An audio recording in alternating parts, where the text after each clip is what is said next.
In the world of valet parking, it's illegal to ask if someone's on medication. But I would really like to know why. Because in our field, we have to deal with many different valet employees' temperaments. And sometimes it's good, sometimes it's bad. I have some current employees now, and I know they're probably watching. They have not really anger issues, but they don't know how to process their frustration. And that's the best way I can put it. And for me, I try to help them exercise these strengths. So when something doesn't go your way, you just don't get frustrated and stomp your foot and everything like that. You try to process why these things are happening and how do you do moving forward. Well, this episode's going to be about some of the valets that have extreme anger issues, and some of these valets I ended up having to fire or they ended up quitting. Now, this first valet we had, he seemed like a very good valet, and they all do. They all seem like the greatest valets when they come in on interviews and everything like that. And as soon as they get their job, it's like, boom, the light switch changes and they become these devil-type valets. But this is not always the case. In this particular guy's case, we learned that it only happened when you would disturb him or do something out of his routine, which was really crazy. It took us a long time to figure this out, but we learned if you ever give him a flat schedule, he's happy with it. But the moment we have to call him, and let's just call him Chris again and say, hey, Chris, we have to move you from this time to this time, or we have to move from this location to this location, this guy would flip his bananas. He would go crazy and start yelling and cursing. And we're like, oh, are you really cursing at us? We have the right to move you, and we're moving you for a reason. But he would really get upset, and it got to the point where we now knew if we ever had to call Chris, we had to do it in the utmost apologetic way, or we just didn't bother him. We didn't move him at all. But at a certain point, we would have some of our meetings and he said, you know what? We have to cut ties with this guy because this guy is too dangerous. We shouldn't have to tap dance around this guy because of his temperament. If that happens, then what's going to happen in the field if some customer tells him something that he doesn't like? We can't take that liability, and I don't want it to happen. So we actually had to separate with this guy because he was just too angry. Now, the irony is, one of the restaurants where he worked consistently, he ended up going inside and getting a job inside as a server. Little did they know he had that same temperament, but yet they soon learned it was the same thing, and he ended up getting terminated from that restaurant about 6 months later.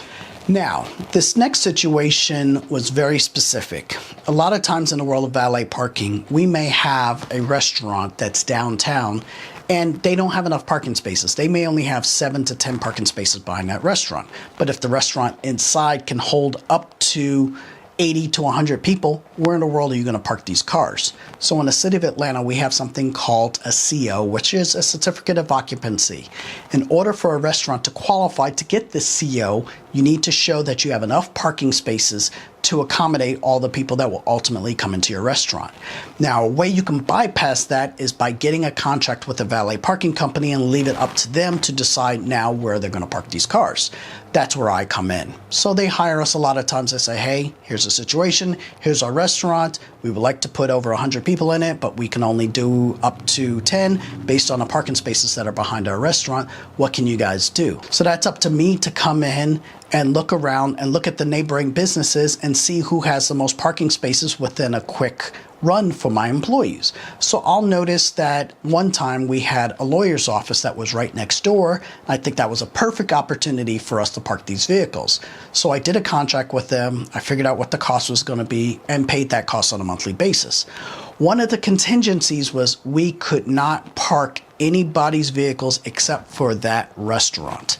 The reason they said that, because it was a nightclub up the block, and that's the last thing they ever wanted us to do, was to park the cars for these nightclubs, because there we can charge 20, 30, 40, 50 bucks to park these cars, but they didn't want that type of element down in their parking lot and all that different things. So they wanted us completely 100% responsible for only parking for the restaurant. Now, what they did, they gave us a key so we can lock the gate at night and open it up. Now, my problem is I found out after the fact that my head valet on that restaurant after hours was reopening the gate and allowing people from the club to park in there, and he was charging $30, $40, $50. I don't know how much, but he was charging, getting people in there and pocketing all the money. The only way I found out because one of the people from the lawyer's office ended up coming to the office late at night, 11 o'clock at night, and saw that our valets were now illegally parking in that parking lot after hours. I get the call Monday morning blasting us out, and they want to terminate the agreement. I have to now clean it up. Yes, we're going to do this, make sure it won't happen. And it's literally at a point where I have to go down there at night to make sure that parking lot is locked and the valets don't do anything like this. But beforehand, I have to now deal with the old valet. So I called the valet into the office, and we actually had a big meeting with some other stuff going on. So there's a lot of valets floating around the office, but I had to tell him, hey, here's the situation. This is what you've been accused of. And he got very defensive, not even to the point where, okay, yes, I did do it. Okay, well, the bottom line is, where's the money? You probably collected several $100s, if not thousands of dollars. Where's the money? And he refused to turn it in.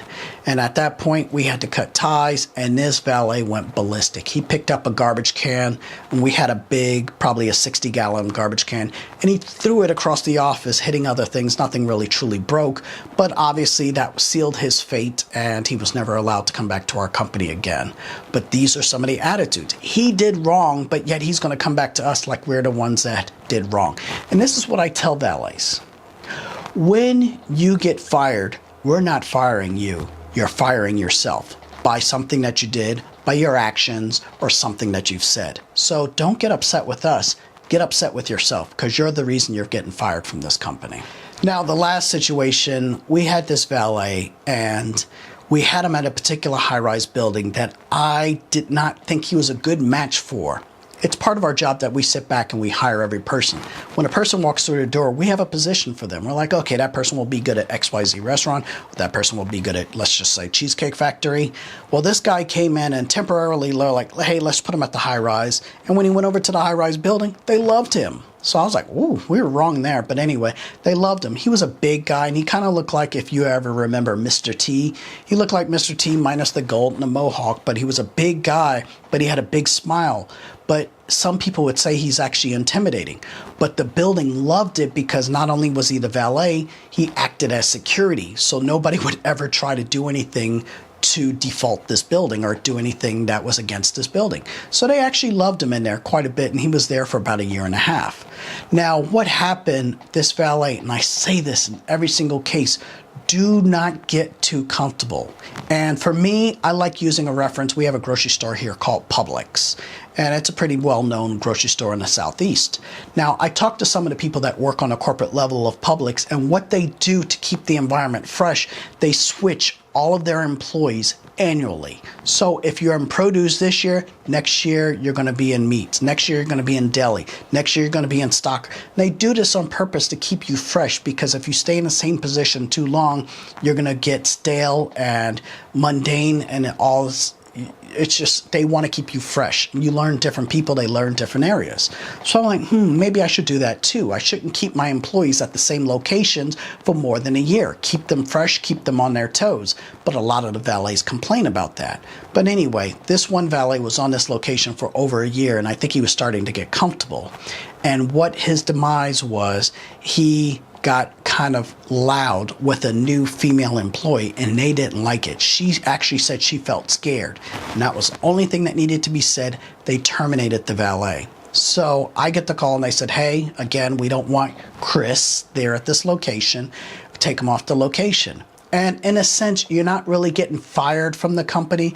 You're actually getting moved off the lot. And what we can do in some of the cases, we can move you off of the lot and put you on an equivalent account. So it's not like you're losing any money or anything. We're just moving you off of that account and putting fresh faces out there. And he didn't like it. He got pissed, and he felt that I should have had his back a little bit more. And for me, morally, I'm like, what do I do? Do I sit there and side with my valet and say, hey, you know what? I need to fight to keep my valet out there? Or do I move him to an equivalent account and just put new fresh faces out there? For me, I made the decision to put a fresh face out there, and he didn't like it. So he decided to go over my head to the building manager. The building manager didn't want to hear it either, so he went over his head to corporate, which was out in California, and tried to file a complaint with them against the building manager and ourselves. So I had to pre-warn this building manager, hey, this is what this guy's trying to do. He's like, I don't care. I stand strong on my decisions. California's going to stand behind me. So that was it. And that guy, not only did he seal his fate by going over my head and going over the manager's head, he sealed his fate by getting fired from the company, because at this point, he didn't want to go to any other locations. Therefore, he no-showed. Therefore, he forfeited his job. So these are some of the crazy things. And even though he gets angry and he felt we should have stood behind him a little bit more, there's only so much we can do in these positions. So what would you do in these particular cases? I don't always make the right decisions, but I think I make the best decisions for the company overall. If I stood behind it and said, you know what, you got to keep my employee in there, then chances are they would have terminated the whole company and got a new company in. So these are some of the hard decisions we make. These are the things that we have to deal with sometimes on a weekly basis. Let me know what your thoughts are. But once again, thank you for watching. I'll see you next time.